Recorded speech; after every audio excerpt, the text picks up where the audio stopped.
سابق director FIA doctor رضوان کا انتقال ہو گیا ہے۔ ڈاکٹر رضوان کو لاہور میں دل کا دورہ پڑا، انہیں سروسز اسپتال منتقل کیا گیا لیکن وہ جانبر نہ ہو سکے۔ اس سلسلے میں مزید جانتے ہیں، ریاض احمد ہمارے ساتھ ہیں۔ ریاض، تفصیل بتائیے۔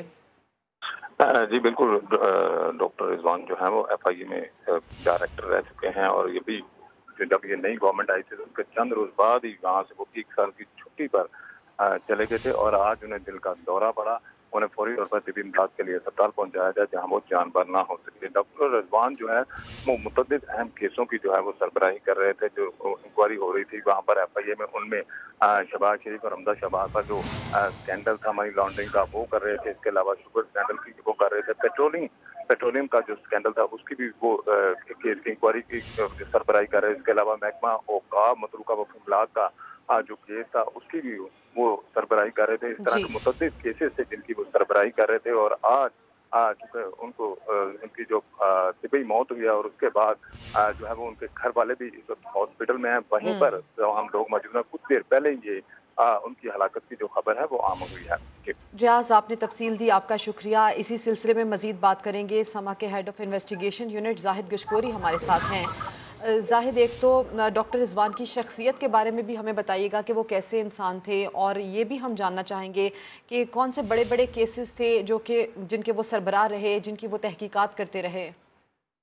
دیکھیے، ڈاکٹر رضوان ایک بہترین پولیس آفیسر تھے، جو سب سے پہلے کیس کے آپ کو معلوم ہے جو پیناما کیس تھا اس کی ٹیم کے یہ ایک اہم ممبر تھے۔ جو 5310 والیوم لکھے گئے تھے وہ ڈاکٹر رضوان نے لکھے تھے۔ انویسٹیگیشن جب ہو رہی تھی اس کے بعد جعلی اکاؤنٹ کا کیس تھا جو کہ سابق صدر آصف علی زرداری اور دوسرے لوگوں کے خلاف تھا، وہ رپورٹس بھی انہوں نے لکھی تھی۔ اس ٹیم کے بھی بہت اہم ممبر تھے۔ اب گزشتہ 2 سال سے ڈاکٹر رضوان پر بہت دباؤ تھا۔ جب چینی سکینڈل آیا تھا، ڈاکٹر رضوان اس چینی سکینڈل کے انویسٹیگیشن کے سربراہ تھے۔ اس چینی سکینڈل میں انہوں نے شریف خاندان کو، جہانگیر خان ترین کو، خسرو بختیار کو، اور جو بڑے بڑے شوگر ملوں کے مالکان تھے جن پر یہ الزام تھا کہ انہوں نے 150 ارب روپے سے زائد غیر قانونی طور پر عوام کی جیبوں سے نکالے ہیں، انہوں نے ان کو طلب کرنا شروع کیا، ان کے خلاف کیسز فائل کیے۔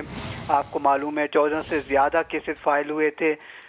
پھر ڈاکٹر رضوان نے جو ابھی حال ہی میں TTs کا کیس تھا اور شہباز شریف فیملی کے خلاف مبینہ طور پر منی لانڈرنگ کا کیس تھا، اس کیس میں اس پر بہت زیادہ دباؤ تھا، اور جیسے ہی یہ گورنمنٹ ہٹی ہے ڈاکٹر رضوان جو ہے وہ چھٹی پہ چلے گئے تھے۔ یہ کہا جاتا تھا کہ اس گورنمنٹ نے ان کو ہٹا دیا ہے، اور ڈاکٹر رضوان کے ساتھ میری بات بھی ہوئی تھی، عید والے دن بات ہوئی، آخری دفعہ میری اس سے بات رہی ہے as a journalist. In per coffee pressure تھا، شاید یہی ایک وجہ ہو سکتی ہے۔ ایک چیز میں یہ بھی بتاتا چلوں کہ ڈاکٹر رضوان کینسر سروائیور بھی تھے۔ 2 سال پہلے اس کو کینسر کی تشخیص ہوئی تھی، پھر شوکت خانم ہاسپٹل میں وہ انڈر ٹریٹمنٹ رہے ہیں، اس دوران کام بھی کرتے رہے ہیں، مکمل طور پر صحتیاب ہو گئے تھے۔ اور آپ یہ بتا رہے ہیں کہ ذہنی دباؤ خاصا تھا، ڈاکٹر رضوان شریف خاندان کے خلاف منی لانڈرنگ کیس کی تحقیقات کر رہے تھے۔ زاہد، آپ نے تفصیل دی، آپ کا شکریہ۔